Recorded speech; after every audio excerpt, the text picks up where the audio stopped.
So my friend Dave over at the Dark Stuff and I decided to do a two-part video on hair metal in the 80s. Call it Raise Your Hands to Rock. It was the dominant form of music for people our age. It's what really kind of got me into music in a more of a hardcore way. I think the same for, I know the same for Dave. And we did this two-part video on it, just talking, both of us. First joint video we've done. It had a lot of fun. And first part was aired over on his channel. I'm going to have a link to it here. And the second part is here right now. So I would encourage you to go watch the first part over at Dave's channel if you haven't seen it already, and then come back here and watch the second part. But to be honest, it's not one of these videos that necessarily has a big plot point in the middle that you're going to be lost if you watch the second half first. But you should definitely watch both parts. We had a lot of fun putting these videos together. I think even if you don't like hair metal at all, I mean, neither one of us really listen to this stuff anymore. You still can, I think, appreciate being a kid coming up, listening to music, and just the crazy stuff you listened to, what you thought. And I don't think there was much crazier time in a way than the 80s and hair metal. Being a kid. So this is the second part. Hope you enjoy it. Again, go over and watch the first part over on Dave's channel over at the Dark Stuff. It's something about, being a certain age at a certain time where some of these artists just feel like they're brand new. Even though Ozzy looked older than everybody else, I didn't find out for a while, and I was never super into Ozzy. I got way into Black Sabbath later, um, but I didn't know for the longest time, probably until like 89, 88, 89, that Ozzy was in a band called Black Sabbath. I'd heard of Black Sabbath. I had no idea. He just seemed like a new artist, you know? Oh, see, Uh, I did know that because the radio station I listened to growing up did play Black Sabbath and they did play Ozzy. But what they stopped doing was when Dio became the singer of Black Sabbath, they stopped playing it. It was like too heavy. That was like a bridge too far or something. And then they never played it. But yet years later, they would play like Rainbow in the Dark and stuff like that went from Dio. So for mhm. some reason, Black Sabbath getting a new singer, and I kind of held that prejudice of like, yeah, Black Sabbath without Ozzy, fuck that. That's Same terrible. here. Same But the here. truth Yeah. is, those first two albums they did with Dio are amazing. I like them a lot. Heaven and Hell and The I like Mob Heaven and Rules. I think Hell. those were Yeah. great. I Yeah. never heard Dehumanizer, It's the a one in totally the different 90s. beast. I mean, I have a hard time like really thinking of that as Black Sabbath. Like, not only did I not, when Dio came out, I didn't connect him as being a former singer of Black Sabbath. I also didn't even connect him as being a singer of Rainbow. I mean, you'd have the Rainbow Deal. without Dio. They were so poppy, but yet they'd have these like heavy metal looking covers straight between the eyes. Oh, Rainbow looking all metal. And then you listen to it and it's like, oh, the street of dreams, it's all Oh yeah, keyboardy and that does fluffy not and look like stuff. the And cover. then the solo comes in and it's like, yeah, he shreds for like 30, 40 seconds. And then it goes right back into this like AOR light rock. There's no difference between them and like the Babies or Journey or a lot of that stuff.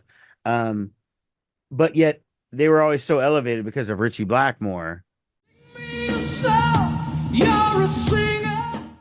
Yeah, I mean, I'm the same way with a lot of those British bands from the 70s that carried over. But Whitesnake, it was Dio for one. Like I didn't get into Black Sabbath with Dio until much later. So I thought Dio, like Ozzy, I just thought he was a new artist. Yeah, Um, like Deep Purple, I feel, a lot of those guys just didn't play the game either. I mean, a little bit, well, I guess with those comeback records, Perfect Strangers, and House of Blue Light, but they weren't really like getting all dialed up, It was a no, no, different kind no. of thing. But I remember liking that. I remember I liking like Perfect that, yeah. Strangers and, knocking on your back door and all that stuff. That was I mean, besides hearing Smoke on the Water, Same. that was really the only Deep Purple I'd ever heard. And I didn't even really start actually liking Deep Purple until maybe the last like 10 years, like recently. Yeah. I Well, I now can didn't find out appreciate. till years after like House of Blue Light and Perfect Strangers that David Coverdale was also a singer in Deep Purple. I mean, I thought just like Dio and Ozzy, I thought that Whitesnake were a brand new band that had a album called Slide It In, and then that self-titled one.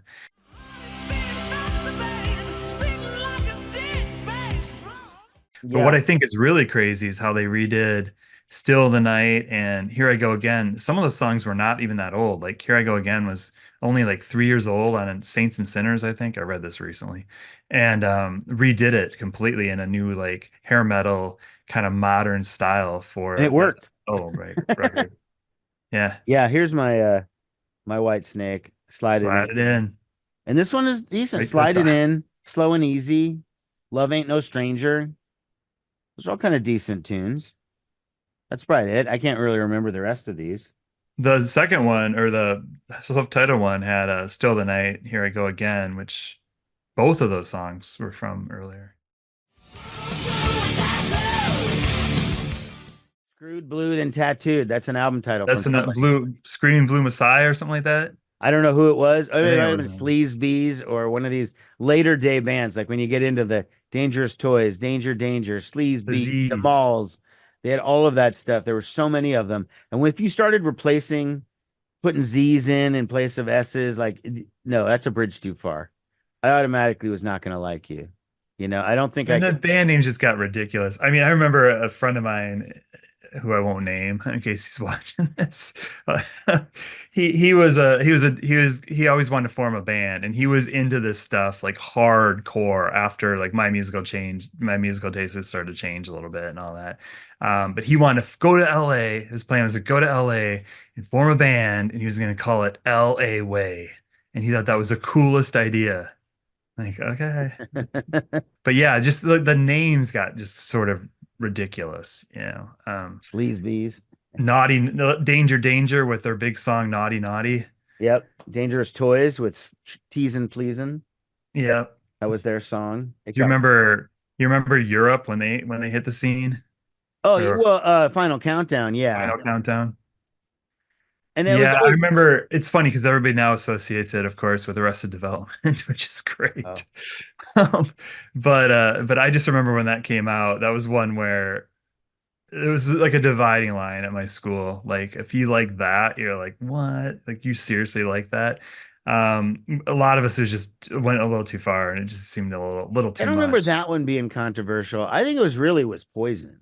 Poison? I mean, they were popular, but like I wouldn't I never wore like a Poison shirt or I never got merch from them. I mean, I had the album, I had posters and stuff, so it wasn't like I was embarrassed to listen to them or to acknowledge that I liked them, but I do think there was a sort of a thing of like, oh, you listen to that, that gay shit like Poison, you like that and you got to listen to real metal. Like that's when it was like you started hearing about real metal.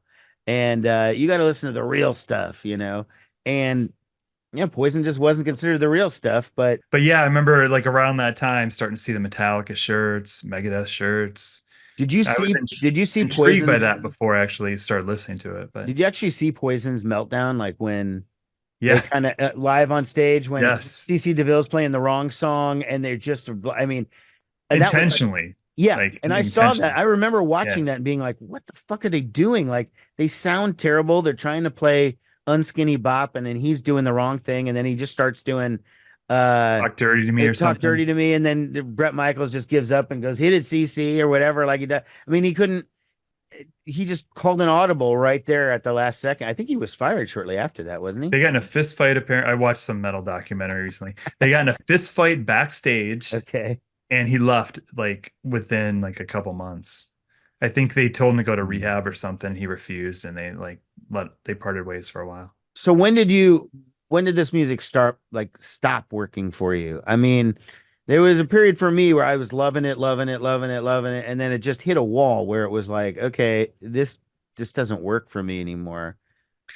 I think for me, I started to get into everything. Like probably around even 84, even well 85 for sure.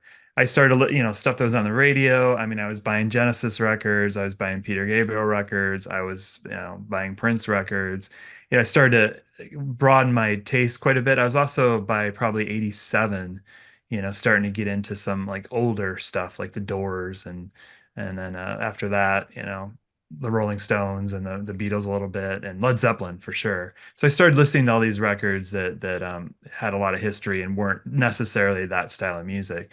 But there was crossover for a long time. I think the last hair metal like album I bought was probably Enough's Enough that Oh High yeah. on a New Thing. I was like, okay, I got to get this. It was just such an infectious single. That's still a good song. I Although, like that new thing. It's a yeah, good yeah, song. it's I listened to it not that long ago. It sounded okay. The concert though, I have a defining moment for me where I was just like, I cannot like do this anymore. It was that same front drummer guy I was telling you about. We went to a show in Milwaukee, and it was Ratt was headlining. And now this is 1988, or it might even be 89. I think it was 89, early 89. And it was Ratt was headlining, and Kix, Kix, like the Okay. breakfast cereal, had that huge hit with "Blow Your Fuse" or Right. And they had Don't Close Your Eyes Blow was like My this. Fuse." Oh, Blow My Yeah. Fuse. Yeah. And the song was Don't Close Your Eyes. Yeah, that too. And then the opener was Danger Danger. And I had already started getting into REM and other like the Smiths and Husker Du and different styles like alternative music kind of by that point.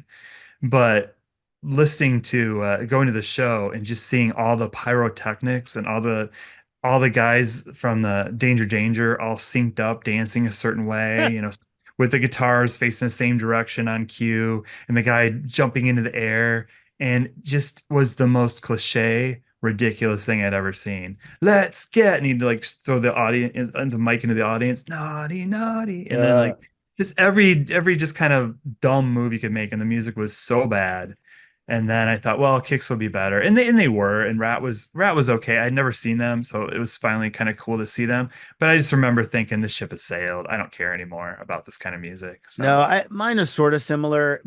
By 87, I started hearing the replacements and my taste started to gradually sort of change. It wasn't immediate because I still like some of these bands, but you know, once we used to follow when every one of the new LA bands would come out. And I remember hearing about Warrant. Warrant was going to be the next big thing. And my friend who had lived in LA was telling us they're packing the clubs, they're going to be the next big thing, blah, blah, blah. So flash forward to probably a year later, 89, and they're playing at a club in Omaha, the Ranch Bowl. And I went to see Warrant. And it's like, I'm like, that's the next big thing. Like, they just I did kept hearing nothing that for press me. too. Yeah. Yeah, they just did nothing for me, and I just didn't. And they got huge. I mean, that album did very, very well, and then the next one was Cherry Pie, and so they did really well. But I that for me was like, if this is the next big thing, count me out. Some of the bands that were overtly glammy just didn't do it for me anymore. But you could be like an LA Guns, and you're still sort of tangentially part of that scene, but you didn't look that dumb. I mean, they still looked they looked more tough. More like Guns N' Roses. Yeah, Yeah. more like Guns N' Roses. And so I think for a little while I kind of hung on with bands like that. LA Guns, maybe Circus of Power, a couple others. But for the most part, if you popped out of the gate and you were doing that coordinated dancing and you had the tight pants and I mean, I was just like, Hmm.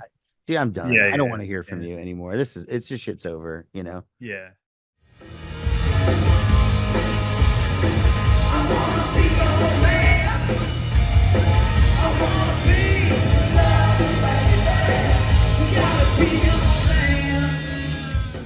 It's funny, years later, I don't know, but have you seen any of these bands that were totally dialed up and were part of the scene years later?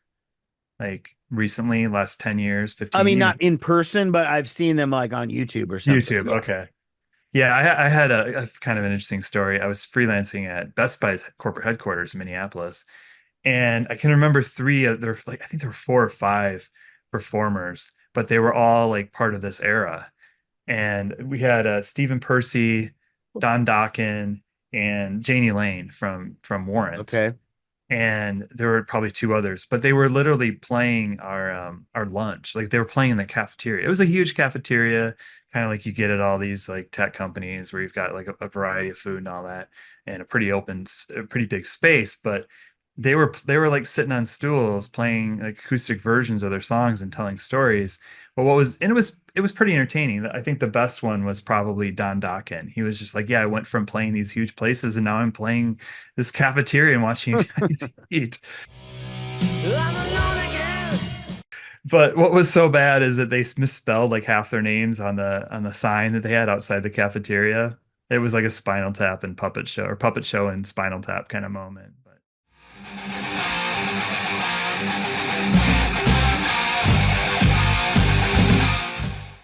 Are there any of these albums, like any of this stuff, still?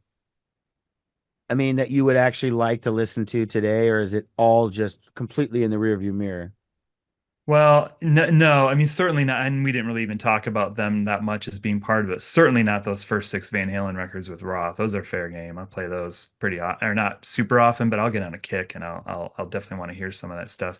The two behind me, the two Motley Crue records, initial ones of Shout the Devil and Too Fast for Love, I'll get on a kick sometimes and want to hear those records or hear certain songs. And I think there's certain fascination with this that never really goes away. I Yeah. mean, I found myself looking at reading some article about Motley Crue the other day.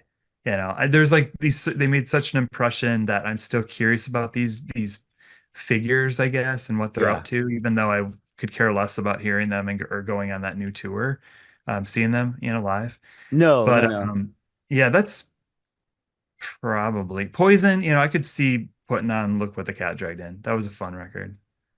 Yeah, maybe not that one, but I mean, I definitely the first two Motley Crue albums, no doubt. All of the Van Halen records with Roth, absolutely.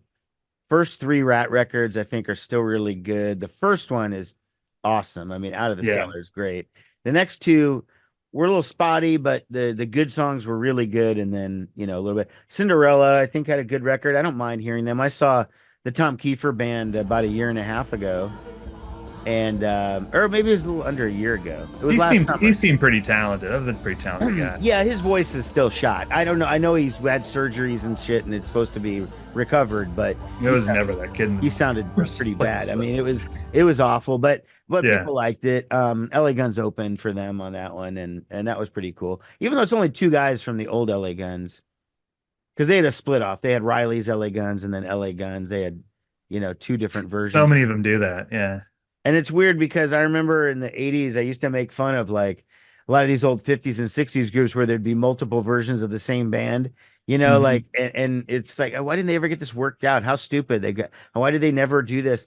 And it's like, yeah, nobody learned anything because they're still doing it now. I mean, now Yeah, it's 80s bands. There's multiple versions of the same totally. one. I mean, as we're talking right now, I think Skid Row, like Sebastian Bach is like, I'm free if you want to hire me, if you want to bury the hatchet, Oh, because they're bringing, I mean, they will hire literally anyone else on earth before they'll bring back Sebastian Bach. They just do not yeah, want yeah. that guy there.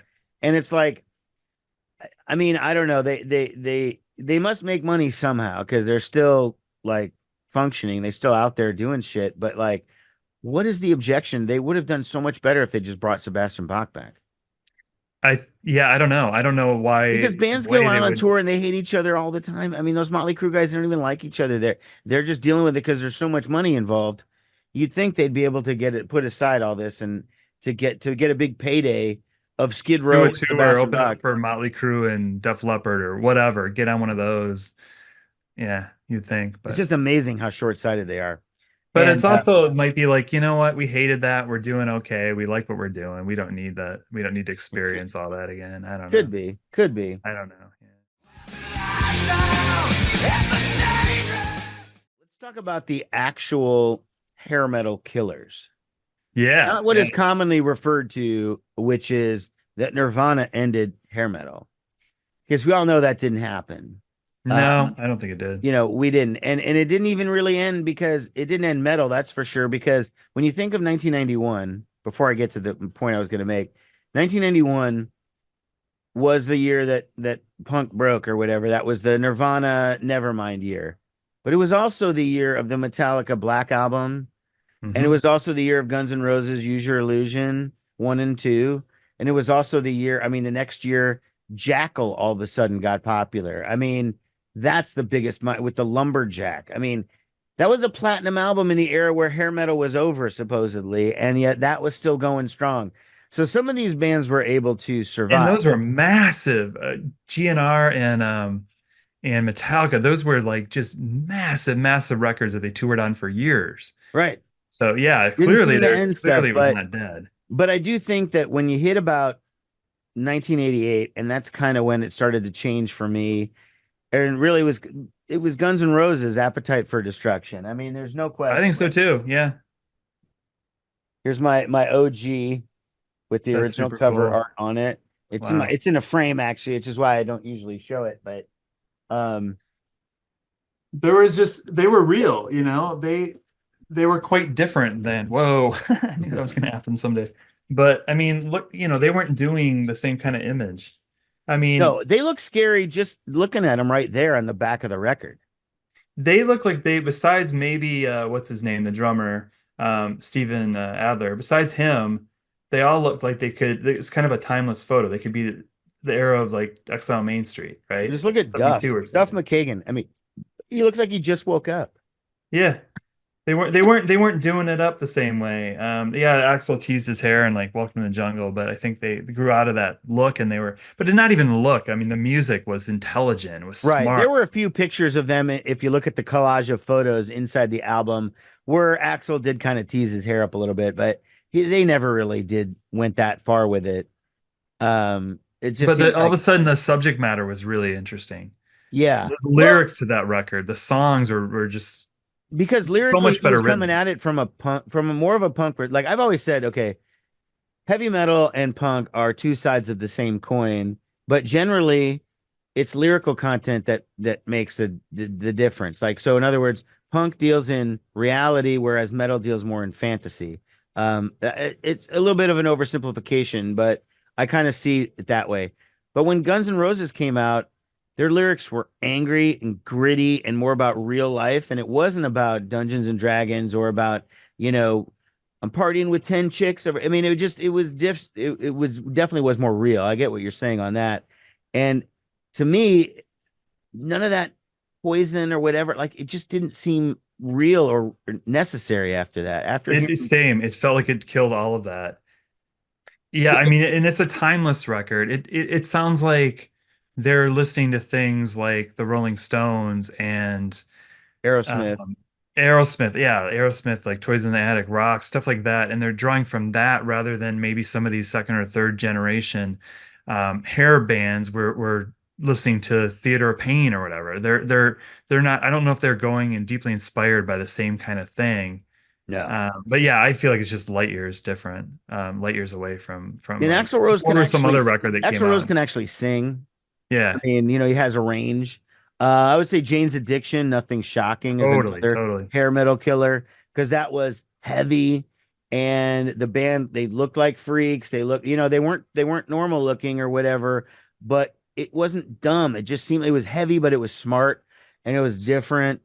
And Artie, um, yeah. that was it. And then Faith No More was another one where when the real thing came out initially, that that was like another like heavy album, but they just didn't seem stupid like the same way. I mean, I think they really confused people when they put out Angel Dust because there were some of that metal audience that was going with them, and then by the time they get that second record, they're that just Angel the Dust is second one so was good. bad. That's my favorite by them, and that's one of my favorite albums of the '90s. I mean, Yeah. I love that fucking record.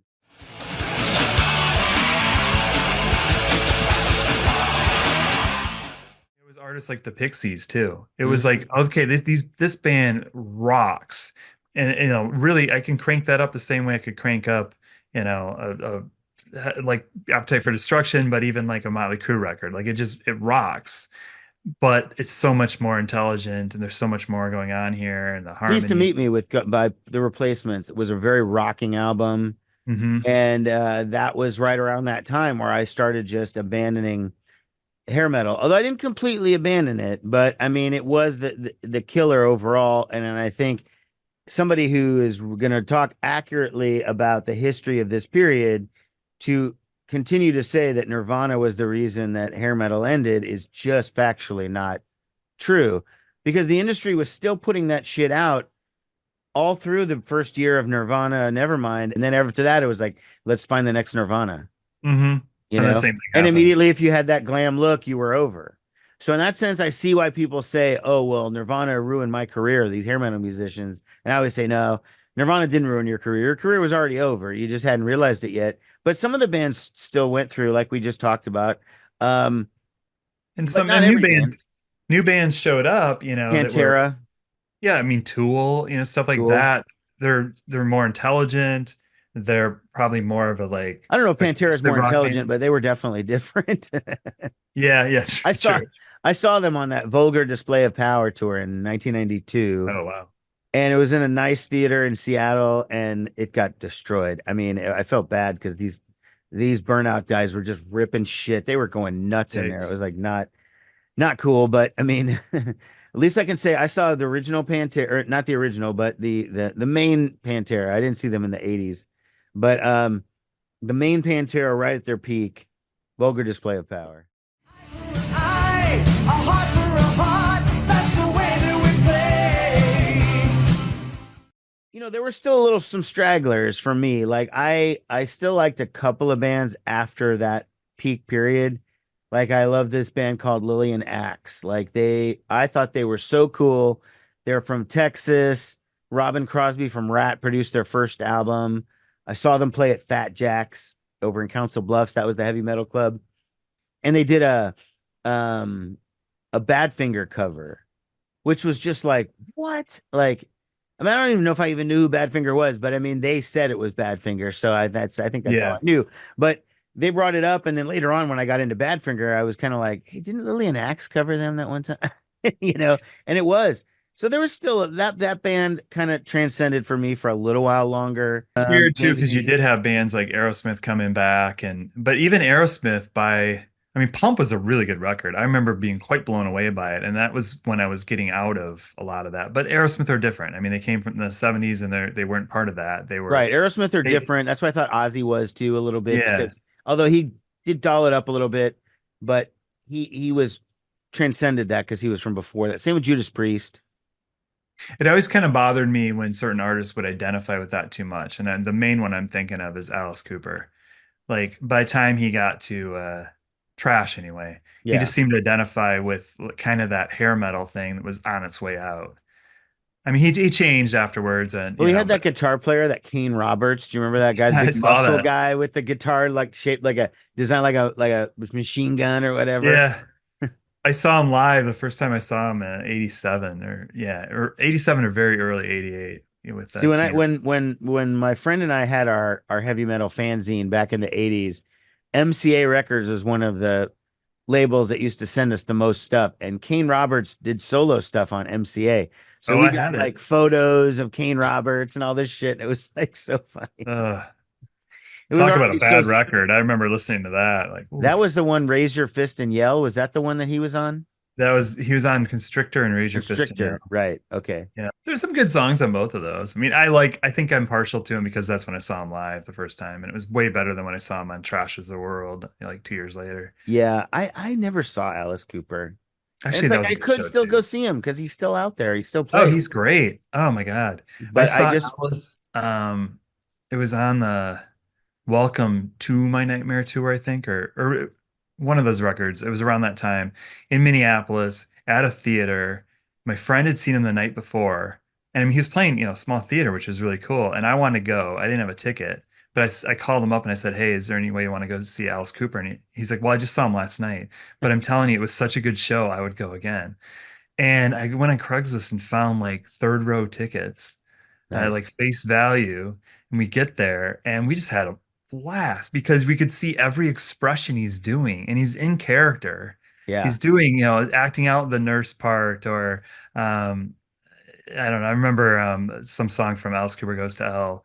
I'm the cool or not, yeah, Go to Hell, the song Go to Hell, and just like he's acting out like you could be a leper and with a candy can. I'm screwing this up, but he was so into it, and you could see his face, which made all the difference because he's Yeah. rolling his eyes and they're just it was great. It was a blast. I loved No, it. I saw Kiss on no, it was either I Psycho saw that Circus tour. or the one after the farewell to Ace and Peter, where my friend was friends with a guy in their road crew, one of their techs or whatever, and he gave us front row tickets, but these were the hot chick seats. Like he's supposed to just give them to hot chicks. So he's like, Yeah. don't tell anyone where you got these tickets. Like, don't say you got them from me or whatever, because I don't want to get in any trouble. So we were standing right in front of Ace and like in the front row, And it's weird because I've been at concerts close to the front where you think you make eye contact with the artist, but you're not sure because maybe they're looking over here, maybe they're looking behind you, maybe, whatever. But when you're in the front row and it's just you to them, you're definitely making eye contact and it is awkward. Like when you, Yeah, like yeah, you're staring them in the face yeah. and they're just kind of going, and you're like, am I supposed to be more excited? Like, am I supposed to be jumping around or doing something? Because Or I you feel just weird. you yawned. You're like, oh no, I Oh yawned. shit, yeah, I just yawned. Yeah. I'm not bored. I love it, I'm just tired. But yeah, that was very weird. I remember being like freaked out making eye contact with Ace Oh yeah. Frehley. I remember seeing Springsteen acoustic once, and I was like in the third row, and he's singing his song Two Hearts, and he's looking right at me, like in my eyes, and he's going, Two hearts are better than one. Two hearts can get the job done. I'm like, was he trying to tell me that I should like settle down and get married, or what is Yeah, are this? you sending this message to me? Is this where Yeah, it really felt that way. But Oh my yeah, God. That's yeah. crazy.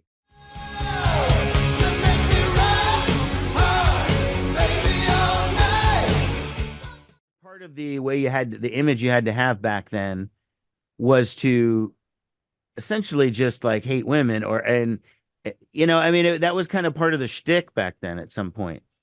Like they're just for like eye candy and decoration in the videos and for sex after the show, but like who cares beyond that? I know it was pretty backwards. I didn't, at the time, I mean, I started to realize it, of course, as time went on, but.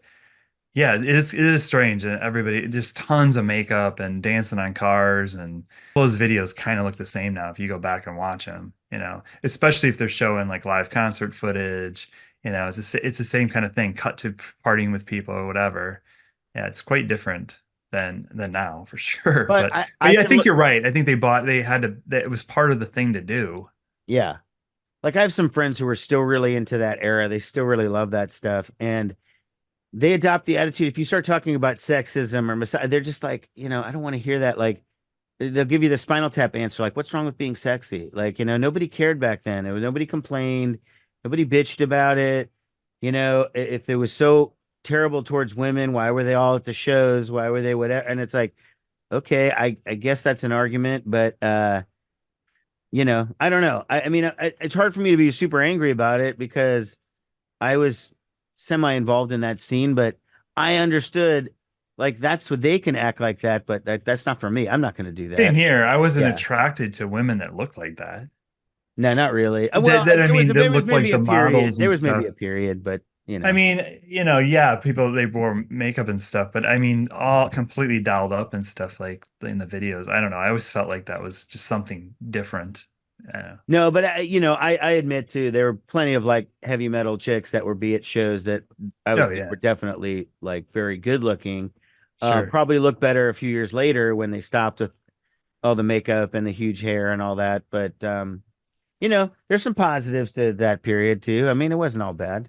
Yeah. No, no. But when those girls liked guys that were looked like poison, I mean, that's like a bridge too far. I couldn't adopt that into my look ever. I mean, there's just no way I could start wearing makeup and do. I mean, it wasn't gonna Yeah, do. I never crossed my mind. I mean, I was a little bit younger, or we both were when we got into it. I mean, fifth, sixth, seventh, eighth grade. Like, I'm not gonna probably be controlling or too creative with how I dress anyway. But I No. do wonder if I was like 5 years older, would I've like, I mean, probably to some, I don't know about makeup, but Yeah, I don't know. I mean, I was definitely the guy who would wear the concert t-shirt the next day at school after you saw the band the night before, and I did frequently wear like rock shirts, metal shirts, whatever. But in terms of like dolling it up and in any way, shape, or form, no, not at all. Definitely. no. Just never appealed to me. Never wasn't gonna Like happen. that'd be curious about that. Like in LA in like 1986, if you were just a regular dude that was into that kind of music, did you have really long hair no matter what your job was and just kind of wear a little bit of makeup? Or is that, I bet I you don't know. probably Did did you a go out on certain town amount of like that. that? Yeah. I mean, Yeah. it's certainly more accepting in certain parts of LA to sort of be like that. And that was the scene, but Yeah, it was. I Yeah. don't know. It certainly wasn't going to fly in Omaha in 1986. No, it wasn't Kansas City either.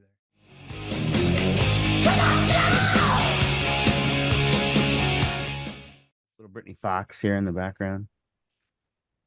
Oh yeah. I always felt like Britney Fox were a total Cinderella ripoff. I Well, mean, they the guy's started as voice sounded Cinderella. so similar. Did they Yeah, really? so two of the guys quit Cinderella and made Britney Fox because they wanted to go in the glammier kind of direction, and Kiefer wanted to be more rock and roll. And so, yeah, that what Britney Fox was part of Cinderella. And if you Interesting. see, have you Was ever a seen singer? the have you ever seen no, no, no, it was Tom Kiefer and like a guitar player and bass player. And I think the guitar player and the bass player left and they made Britney Fox. Britney Fox. And then Wow. he got a different lineup for Cinderella. Yeah. Britney Fox singer. He was no pretty boy. No, no.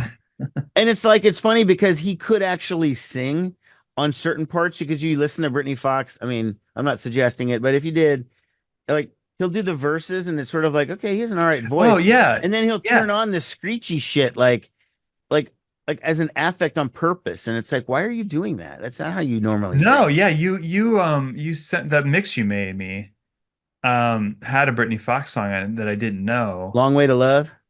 Yeah, I thought that it was I'm like, who's a singer on this? Yeah, same And guy. it wasn't until the chorus or whatever he'd come in his gruff voice. Right. He can sing actually all right, but then he has that long way. He has to get screechy, it was just weird. Yeah. Yeah. Yeah, it kind of reminded me of a cross between Rat and Uh, oh, Cinderella Rat and and Rat. Cinderella, yeah. Like if they, yeah, No, they just were they were vocally, part they vocally. were part of Cinderella. Yeah, that's crazy.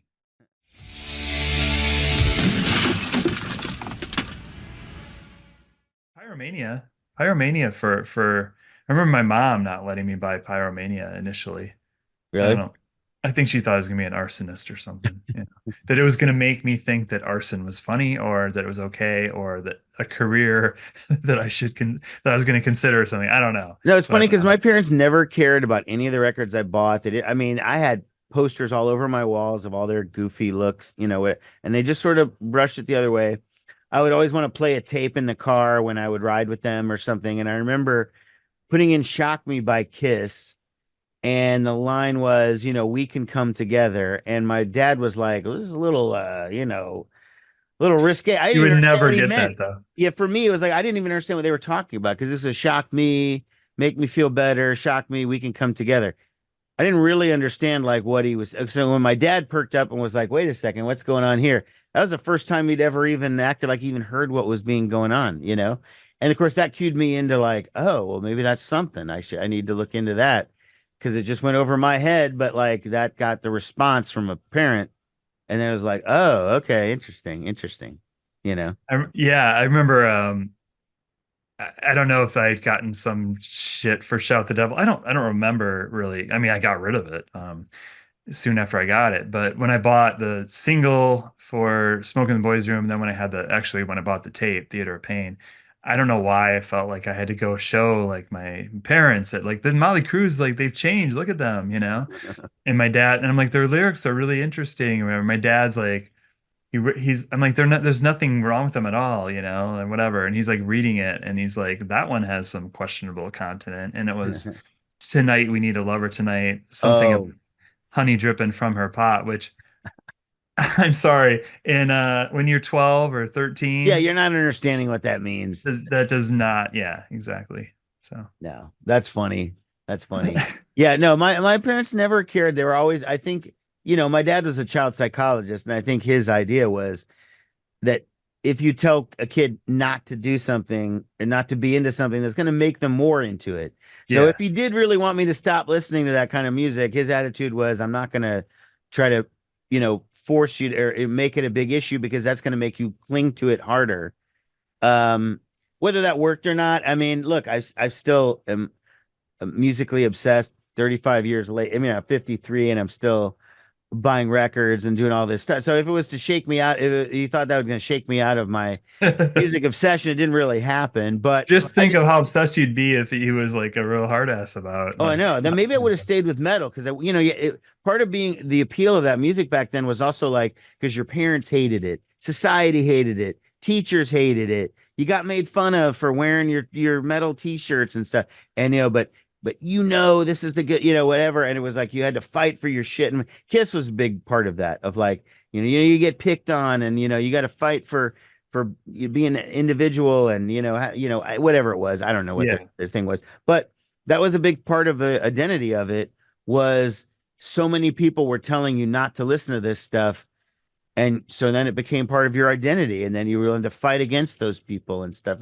I had a minimum of that, but again, my parents never gave me a lot of crap, so it was hard to like get angry about stuff when they didn't care, you know? Yeah, my parents really didn't either. I mean, they didn't really censor music or anything. It was just more like they didn't want the magazines in the house, and then I had to battle them over Pyromania and Van Halen's 1984 because there was an angel smoking a Smoking a cigarette, cigarette. Yep. but I wore them down with that one. I just freaked out after a while. I'm just like, I have to have this. Like, I heard Panama and lost my shit. Um, but the other thing I was thinking about that's so interesting about this kind of music is that it really, I think of, I guess a lot of pop is marketed towards like kids and high school kids, like the younger audience. But I really think most of that heavy metal stuff, the hair metal stuff, was really targeted towards, 12 to 20 to whatever age they were doing when they were making it. Unlike I think a lot of artists now, where it's like, I guess I'm listening to music that's targeted towards me now, or whatever. The music I'm listening to now isn't, I don't feel aimed at a generation that is, I mean, I've definitely grown out of it too. Right. I'm 51, but uh I feel like that's different than the classic rock stuff. And I could be totally wrong on that, But but what's funny is now this stuff has sort of become classic rock to a certain degree. yeah, yeah. Like I was saying, how when I was a kid, Z92 is my station up to a certain point. And when they stopped playing, or when they refused to play what was the new kind of metal at the time, like Rat and Motley Crue and that kind of stuff, when they just were like, that's a bridge too far. It's funny, but now you listen to that station because they're still around. They're still the number one rock station, but you turn it on and you're going to hear Motley Crue and Rat and all of that stuff. They even play Kiss now. I mean, they refuse to play Kiss. I used to call all the time and try to request it. They tell me to stop calling. Now it's like that is classic rock. Okay, yeah. So dial up your local radio station, your classic rock station, and request some Twisted Sister and see what happens. You just want to rock. I want to rock. Hope you enjoyed that. We had a lot of fun making them. And yeah, it's always fun to bond with another person and talk about music. And I think Dave and I could have talked all day about it. So if you have not watched part one, please watch part one. I've got a link to it right here. And there's a link below in the description as well. And thank you so much for checking these out.